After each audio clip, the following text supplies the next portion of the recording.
बढ़ती हुई ताकत को कमज़ोर करना कई पार्टियों की साजिश भी हो सकती है। हम कई पार्टियों की साजिश भी हो सकती है। हम संज्ञान लेंगे और वक्त आने पर दिल्ली की लीडरशिप से बैठ के संज्ञान यहाँ पे लेंगे। लगता नहीं कि उनका इस्तीफा मंजूर हुआ, क्योंकि पार्टी की लीडरशिप जो आउट ऑफ कंट्री है। और मुझे लगता है कि वो इन टच होगी, पार्टी देखेगी, सोच विचार करेगी। मैं तो अपनी तरफ से पर्सनली यही कह सकता हूँ कि आज़ाद साहब को रीथिंक करना चाहिए इसके ऊपर, क्योंकि पार्टी को खड़ा करने में खास करके जम्मू कश्मीर में आज़ाद साहब का बहुत बड़ा योगदान रहा है। और जो किस ढंग से विचारधारा रख के वो काम करते हैं, हम तो पार्टी के एक स्पाई यहाँ पे है और पार्टी के स्पाई बन के यहाँ पे रहेंगे। कोई अपनी मर्जी से आए, कोई अपनी मर्जी से जाए, ये उनकी अपना निजी मसला यहाँ पे होगा। और फिर टिप्पणी करना मैं समझता हूँ मुनासिब नहीं। कांग्रेस पार्टी की अगर हम बात करें तो कांग्रेस पार्टी के पूरे मुख्यमंत्री गुलाम नबी आज़ाद साहब की अगर हम बात करें तो उन्होंने नेशनल कांग्रेस से जो है वो किनारा कर लिया है। फिलहाल आज इसी सब पे बातचीत करेंगे। कांग्रेस के वर्किंग प्रेसिडेंट इस वक्त रमन भल्ला जी हमारे साथ है, सीधा इन्हीं से बातचीत करेंगे।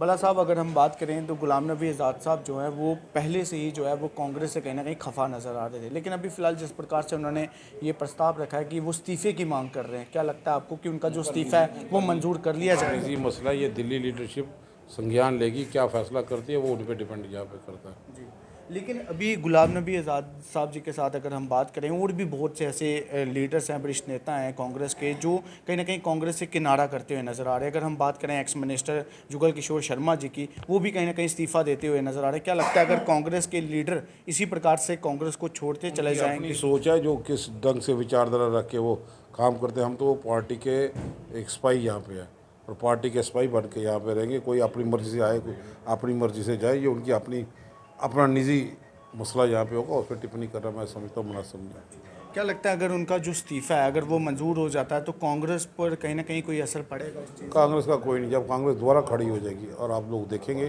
कांग्रेस एक अपोजिशन का रोल भी अदा करेगी और अच्छा नेतृत्व भी करेगी। जहाँ एक तरफ विधानसभा के चुनावों को लेकर तमाम पार्टियां जो है वो मजबूती बनाती हुई नजर आ रही हैं, वहीं अब इस तरह के इस्तीफे जो है वो सामने निकल कर आना, क्या लगता है कि इलेक्शन से पहले ये चीज़ें होना पार्टी के अंदर? बढ़ती हुई ताकत को कमज़ोर करना कई पार्टियों की साजिश भी हो सकती है। हम संज्ञान लेंगे और वक्त आने पर दिल्ली की लीडरशिप से बैठ के संज्ञान यहाँ पे लेंगे। जिन पार्टियों की ओर आप इशारा कर रहे हैं, अगर उन्हीं पार्टियों में वो शामिल हो जाते हैं जाकर, तो क्या एक झटका? फिर वो जो जैसे वो ऐसा कदम उठाएंगे फिर कांग्रेस अपनी रणनीति बनाएगी। तो बिल्कुल देख सकते हैं आप, अगर वो कोई भी ऐसा कदम उठाते हैं तो फिर कांग्रेस जो है वो अपनी एक और रणनीति जो है वो अपनाएगी। फिलहाल आप जनता भी इसको लेकर अपनी राय जो है वो कमेंट बॉक्स में जरूर रखिएगा।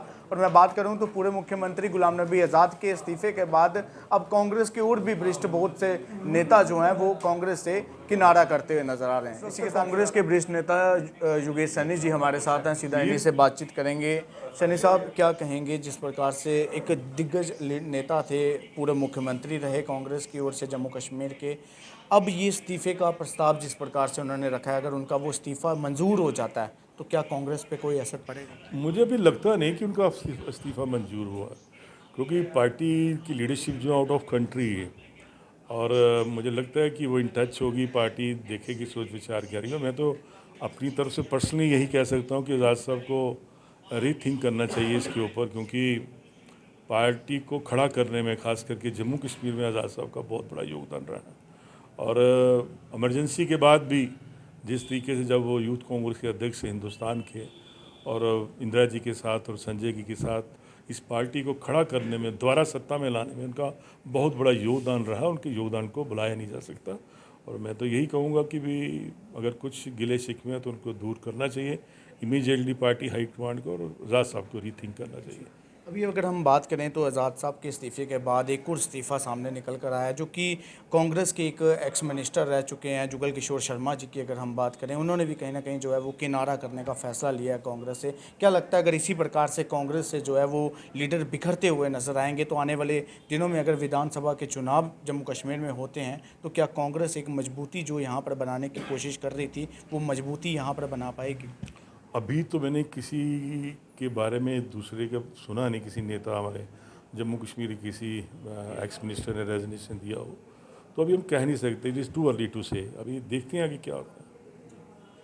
तो देख सकते हैं जो योगेश सैनी जी इस वक्त हमारे साथ थे, इनसे भी हमने बातचीत की और क्या कुछ इन्होंने कहा वो भी हमने आपके सामने ज़रूर रखा। फिलहाल आप जनता भी अपनी राय जो है वो कमेंट बॉक्स में देना ना भूलिएगा, क्योंकि अगर हम बात करें तो कांग्रेस के पूरे मुख्यमंत्री रहे और इसी के साथ अगर हम बात करें तो कहीं ना कहीं कांग्रेस से जो है वो थोड़े से खफा नज़र आ रहे थे, लेकिन अब जिस प्रकार से उन्होंने ये प्रस्ताव रखा है कि कांग्रेस से मैं जो है वो किनारा करना चाहता हूँ, अगर उनका ये इस्तीफ़ा जो है वो मंजूर हो जाता है तो फिर उसके बाद कांग्रेस अपनी क्या रणनीति अपनाती है देखना ये होगा। तब तक के लिए आप बने रहिए चुनाव न्यूज़ अपडेट के साथ।